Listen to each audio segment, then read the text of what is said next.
Well, hello there, my name's Stephen Birnie and I'm the author of the Tribulation Soldier series, and these are the beginnings of just some introduction videos to the Tribulation Soldier. In the first video I just shared some experiences about the life that myself and Sharon have led, which influenced the Tribulation Soldier storyline, and I think last time was about the military, about my military background. Of course the Tribulation Soldier's got a big military theme. But tonight I thought I'd move on to the end times world, this world of the Tribulation Soldier, just to give everybody a sort of an idea about the Tribulation Soldier world. So I do tend to rabbit on just a little bit, so guys, I just hope I can explain this as briefly as I can, so I certainly hope you enjoy.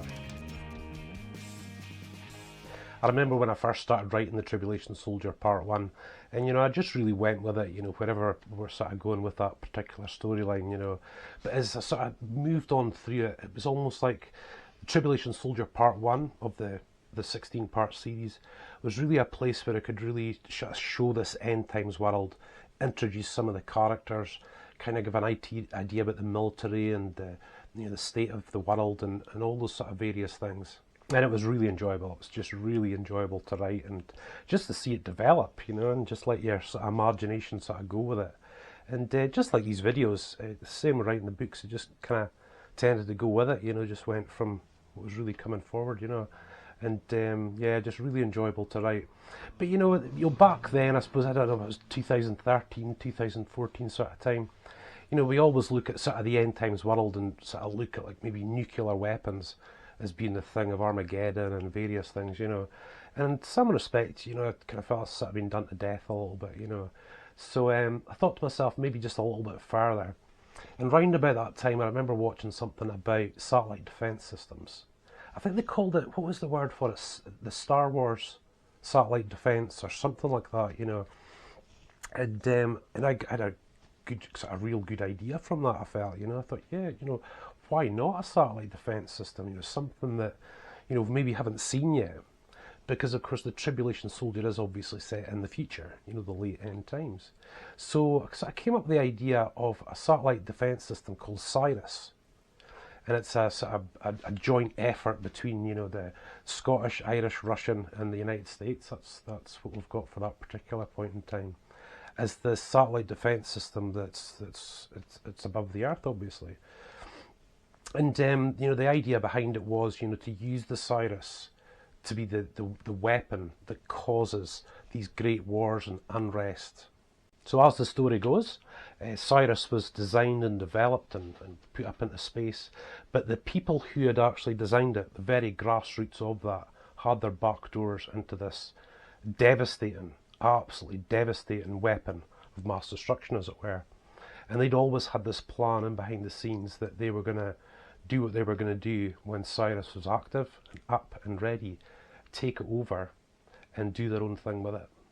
And their idea was a strategic strike of nuclear installations all across the world, and various dictators, various militaries, and what they were really trying to do in sort of one sweep was to sweep away all these things that caused issues in the world. But instead, of course, as it goes, you topple a dictator, it tends to be 100 times worse. We can imagine that on a global scale. And I think that, the Cyrus, just the way that Cyrus works, it's very immediate, it's devastatingly powerful. And of course, no one was expecting it at all. And of course, as we know, we've all watched the films of the kind of the social unrest, the economic issues that come from worldwide events, can be very, very dramatic indeed. So, of course, them thinking that we're going to bring peace on Earth and all that sort of stuff through Cyrus, they end up making it 100 times worse. And it comes to the point where a lot of the military organisations across the world are hit very badly.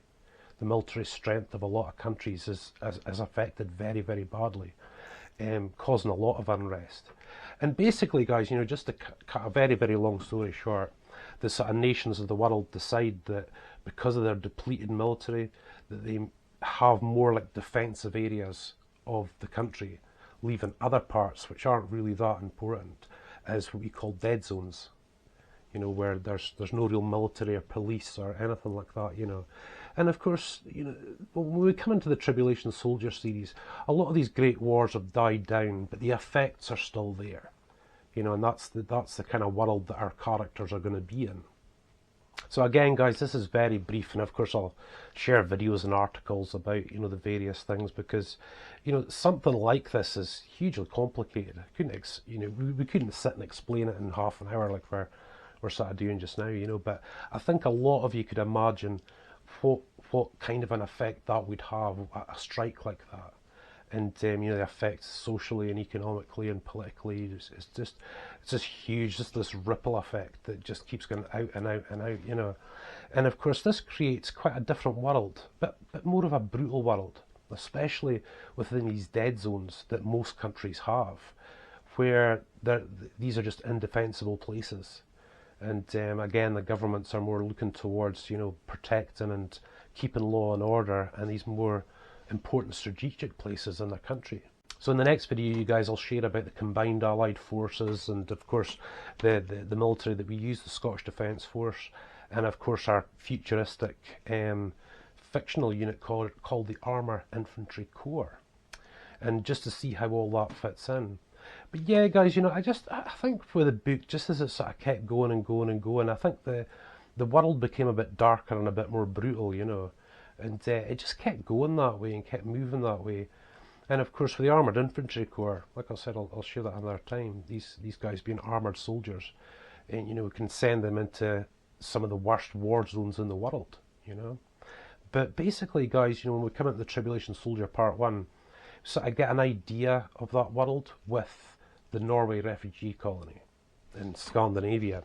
And of course, I'm sure you guys all know your sort of geography. You could sort of go 6 miles to the coast here and point across to Scandinavia, you know.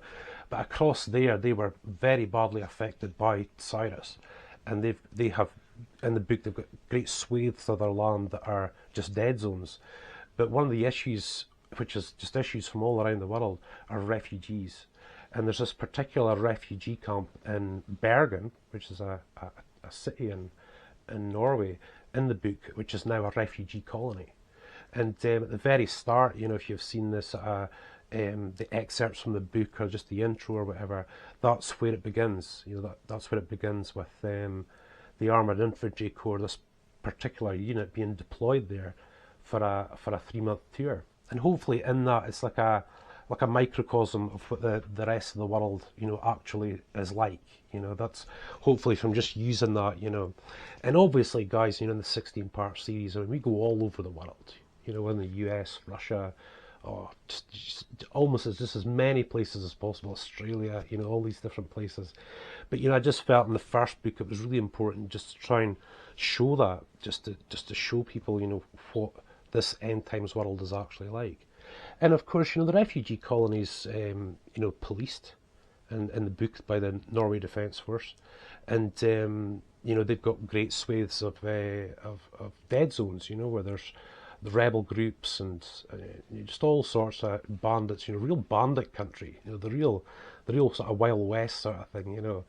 But of course, you know, with that place being so dangerous to operate, this is why the Armour Infantry Corps go across with their superior armour, their superior armoured vehicles, and of course their training. So it's a scary world, you know, and you know, in some respects, you guys, you know, you'll know that this world's not without its conflicts, you know, and it'll probably never stop, you know, as time goes on. But basically, guys, what I'm sort of trying to create is that end times world, you know, the end times of the world, the closing years of Earth's history sort of thing. And I think, you know, that with these ideas put together, I think that's really sort of given us that as much of a view as possible in the Tribulation Soldier Part 1. So for the first book's obviously set mostly in Norway, you guys, you know, and like I said, future books are all over the place, you know, in New York and various things. But it's in Norway, and of course the Armoured Infantry Corps are from Scotland, so obviously, you know, Scotland's, you know, quite a big part of that. And you know, we certainly hope you enjoy that fact. You know, I know it's lovely comments about Scotland from so many people. It's just awesome, you guys. So again, just thanks so much for that. You know, and that is kind of our base of operations, as it were. And the way that we have the UK at this particular point in time is that Scotland basically is its own, and there's a dead zone between Scotland and England, and that's this dead zone right in between, which is our, you know, the Scottish Defence Force's primary area. But of course, you know, Norway's just across the water. It's another place that they can help, and that's what they do. And I think, and again, hopefully when it comes to Scotland, it's like a microcosm of the same as other countries, of what they're dealing with, you know, where they've had to give up, you know, large areas of land to leave to the sort of dead zone bandits, as I call them, you know. And, you know, again, the economic issues, the social issues that sort of come along with that. And like I said, you know, I just hope that this gives the idea of the same all over the world. You know, when I write these books and when I go forward, it's very similar with each government's, and there might be various different things like civil wars or things like that, you know, but generally I try to stay on that line. So guys, that is a very basic and very quick view of this end times world. And like I said, guys, you know, I'll be doing loads more of these videos. I'll be doing loads of articles, you know, coming up in the future and things like that, you know. So we'll sort of go into it, so, you know, in such a deeper level, I think, you know, especially for those, you know, who enjoy your sort of politics and your economics and all that, you know. But again, the Tribulation Soldier tends to centre around the military. And like I said in the previous video, that, you know, I believe there's that the military personnel see things that very few of us will see in life, you know. And I think for the Tribulation Soldier series, it just opens up endless avenues of storylines, military operations, situations, circumstances. It just provides all that, you know. So that's it, you guys. That's the plan of the Tribulation Soldier, the Cyrus Satellite Defence System being the thing that not only caused all those wars to happen, but it's still in play by the governments of the time of the end times, and you know, it's back in the hands, obviously, of the United States. This alliance we've got for the Cyrus Satellite Defence System. So that should just be pretty cool, you guys. You know, so I'm kind of hoping now that, you know, sharing a little bit about our experiences, about sharing about the military, end times world. You know, we can now move on to the combined Allied forces, Scottish Defence Force, Armoured Infantry Corps, and then really get into the characters then. You know, hopefully this is laying all the groundwork so that when we do hit the characters, you'll see where they're operating, where they are, you know, within that end times world. But listen, for now, guys, thank you so much for watching. Please remember, we've got a very large online platform that we've built over the months, and you know, we're pushing forward with this year. There's things like our Birnie Family YouTube channel, where you see me on my motorbike vlogs and Scottish castle tours and stuff like that. Also do DIY, and got a playlist called Cars, Bikes and Boats as well, where I work on the car and the boat and the motorbikes and stuff, you know. And really, guys, this is just to give our readers as many features to really enjoy, you know. I've actually got 4 YouTube channels, including the one that this is being shown on at the moment. And I think the 4th and the most newest one is actually our Birnie Family Fun channel, which is a kids-only YouTube channel. At the time of filming this video, YouTube had to change things around, you know, just for being kid-friendly and whatnot. And of course, Emily and David are in most of our videos, and you know, had their own videos as well on the Birnie Family channel. So it sort of made sense to make their own one, you know, just to go ahead and make their own one, you know. So we certainly hope that's just seeing the activities and antics of our 2 kids, that you really enjoy that.